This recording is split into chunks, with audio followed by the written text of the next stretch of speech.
Pero ya vamos a entrar a hablar directamente del tema que tenemos preparado para hoy. Hoy nos acompaña el doctor Luis Corrales, quien es oncólogo. Vamos a estar hablando del cáncer de pulmón. ¿Cómo inicia? ¿Cómo se detecta esta enfermedad? ¿Qué cambios hay en cuanto a la tecnología, a los medicamentos? ¿Qué puede cambiar en ese diagnóstico, doctor? Nuevamente, bienvenido. Muchísimas gracias, un gusto estar aquí, la verdad. Empecemos por lo primero. Hablemos del cáncer de pulmón. Sabemos que es la principal causa de muerte relacionada con el cáncer en todo el mundo. Eso de acuerdo a cifras que tenemos acá del Observatorio Global del Cáncer. En el 2022 se diagnosticaron aproximadamente 527 nuevos casos de cáncer de pulmón solamente en Costa Rica. ¿Eso es así? Así es, sí.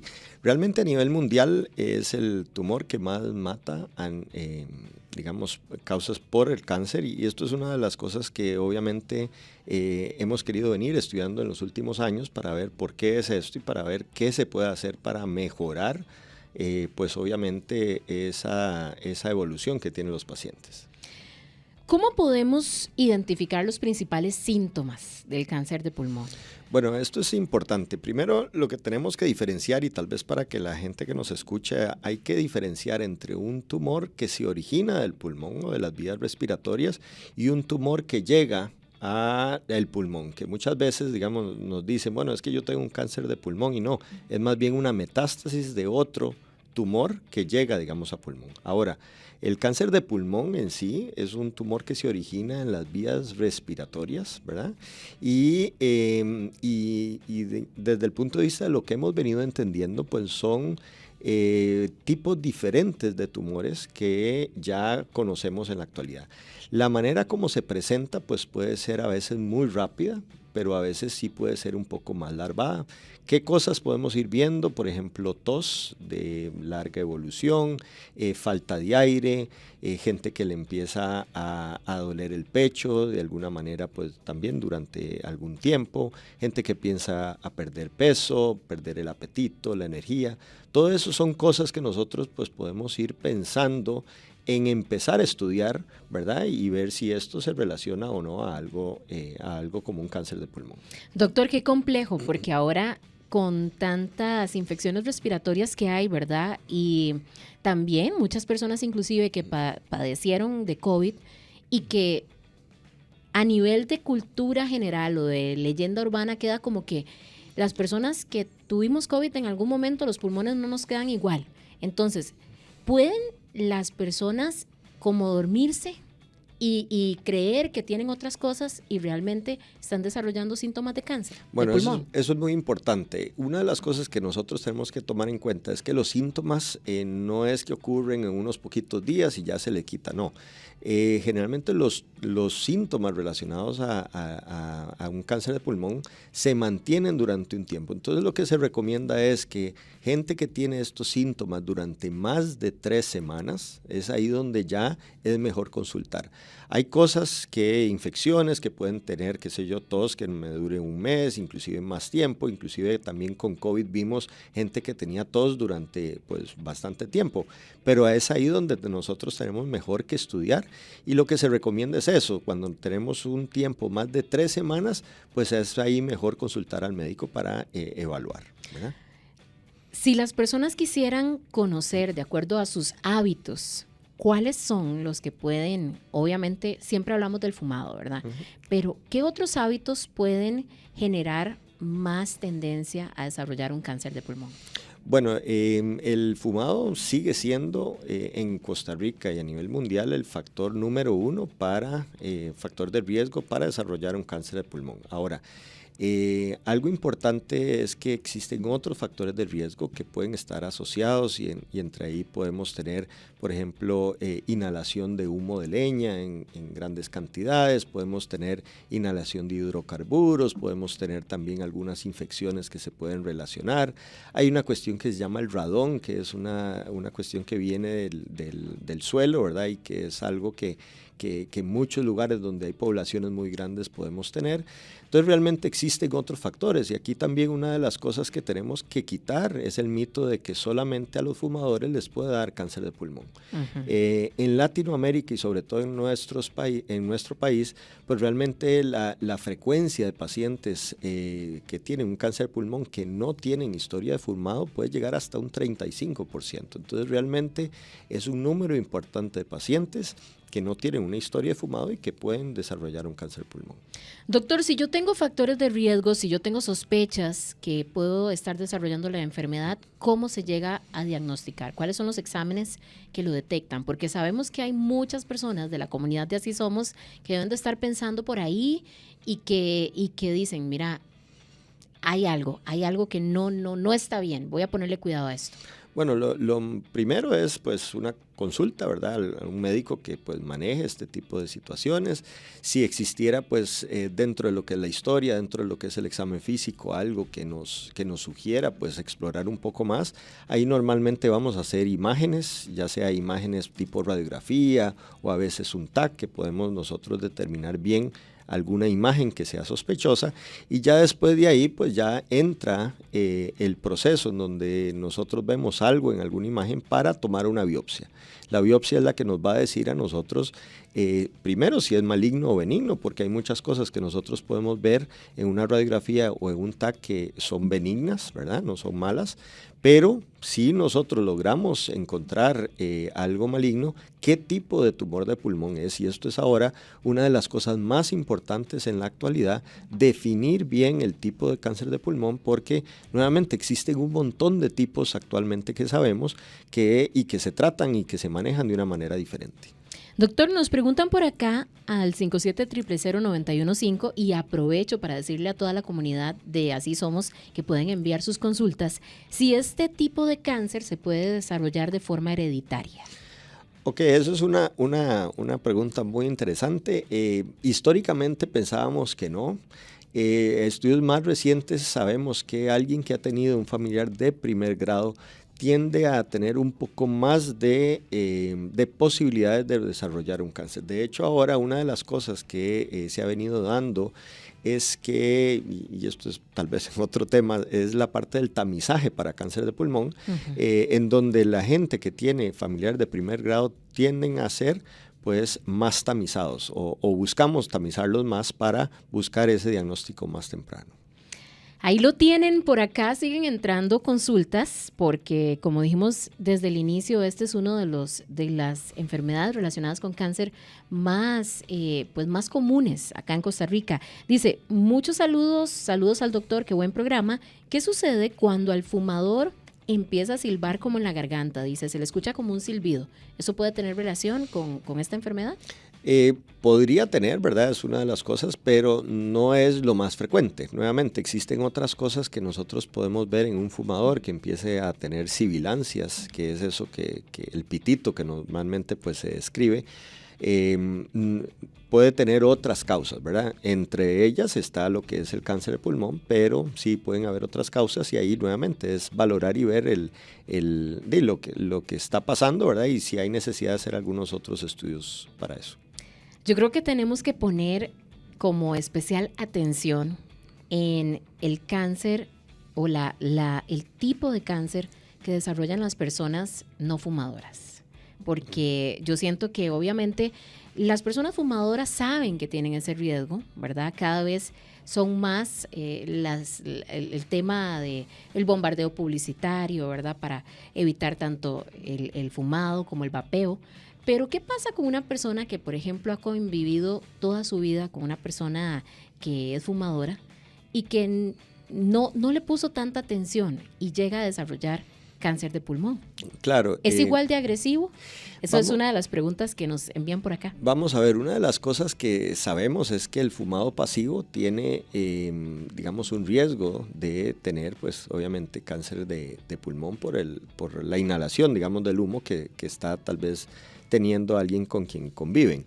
Ahora, cada vez, digamos, se vuelve algo mucho más importante esto de fumar a la par de la otra persona y digamos, las leyes que han habido y cada vez pues vemos esas grandes diferencias. Ahora, yo no puedo asegurar que una persona que ha estado como fumador pasivo y que tenga un cáncer de pulmón fue a causa de ese fumado pasivo, porque nuevamente tenemos muchas otras causas que se relacionan al cáncer de pulmón y aquí tenemos 30-35% de pacientes nuestros que no tienen ninguna historia de fumado, ni siquiera fumado pasivo, ¿verdad? Entonces, nuevamente, tenemos que tomar en cuenta que hay otras causas, ¿verdad?, que pueden también estar relacionadas. Doctor, al volver de la pausa vamos a estar hablando justamente de cómo ha cambiado pues la medicina, cómo ha avanzado y qué probabilidad hay de, inclusive, acá tenemos un dato, que el 60% de los pacientes con cáncer de pulmón avanzado, que es ¿cómo se diría? La modalidad o el tipo de cáncer ALK, positivo. Vamos a hablar un poco de eso también, ¿qué es? Pueden vivir más de 5 años sin progresión de la enfermedad, de acuerdo a estudios. Entonces, cuando las personas asocian al cáncer, muchas veces los resultados, no sé, cuando salen positivos, tienden a que el paciente se ponga pesimista, pero ya cada vez la medicina demuestra que el cáncer no es necesariamente una sentencia de muerte. Exactamente, y al final eso es muy importante. En cáncer de pulmón la mayoría de pacientes lamentablemente son diagnosticados con una enfermedad metastásica. Estamos hablando que alrededor del 75-80% de nuestros pacientes vienen ya con una enfermedad metastásica, pero realmente han habido muchos cambios y mucho entendimiento sobre esto y dichosamente pues la incorporación de nuevos tratamientos pues nos permite tener control de la enfermedad durante un buen tiempo, asociando también obviamente la calidad de vida. Entonces, esto es muy importante, definir bien el tipo de cáncer de pulmón que yo estoy viendo, que yo estoy tratando, porque así ya yo puedo valorar cuál va a ser el manejo ideal para ese paciente. Nos quedamos en ese tipo de cáncer de pulmón avanzado, que es el ALK. ¿Cómo lo definiríamos? Bueno, primero que todo tenemos que considerar el cáncer avanzado metastásico, es la mayoría, y ese es el cáncer que al final de cuentas pues no podemos nosotros considerar curable, digámoslo así. Todos los que son tempranos, todos los que son localmente avanzados son potencialmente curables. Ahora, los avanzados o metastásicos, entendemos también que hay diferentes tipos, ¿verdad? Y estos tipos pues se han venido viendo a medida que nosotros vamos entendiendo que las células del pulmón normales pueden cambiar, pueden alterarse por diferentes motivos y estas alteraciones pues van a verse en mutaciones, ¿verdad? Que son cambios en la célula, que son mutaciones diferentes y específicas que se consideran conductuales, que van a llevar a la formación del tumor. Existen múltiples tipos y ahorita pues clínicamente relevantes tenemos al menos como 15 o 16. Una de ellas es el ALK, ¿verdad? El ALK es una de este tipo, nos sucede más o menos en Latinoamérica alrededor de entre un 6-7% de los casos. Pero es muy importante, a pesar de uno dice, bueno, es 6-7%, se ven a poquito, pero realmente cuando vemos la cantidad de pacientes que hay, se vuelven un montón de pacientes. Y es muy importante porque al final de cuentas, todas estas mutaciones específicas se han venido o han venido siendo muy importantes porque empezamos a tener tratamientos dirigidos específicos contra cada una de estas mutaciones, ¿verdad? ALK es realmente es un ejemplo de cómo el cáncer se ha venido controlando en estos pacientes. ¿Por qué?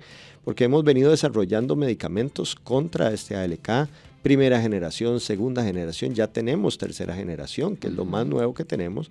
Y la ventaja de esto es que son medicamentos tan precisos que funcionan tan bien que a pesar de que yo tenga una enfermedad no curable, una enfermedad avanzada, como lo que es un cáncer de pulmón, que antes, si yo me voy a 1995, con tratamiento la gente no vivía en promedio más de 6 meses, ahora tenemos mucho más años de vida con este grupo de medicamentos, que no solamente es control de la enfermedad, sino que también es calidad de vida. La gente vuelve a su vida normal durante un buen tiempo, y esto pues, por eso es que es tan importante este tipo y estos cambios que hemos tenido.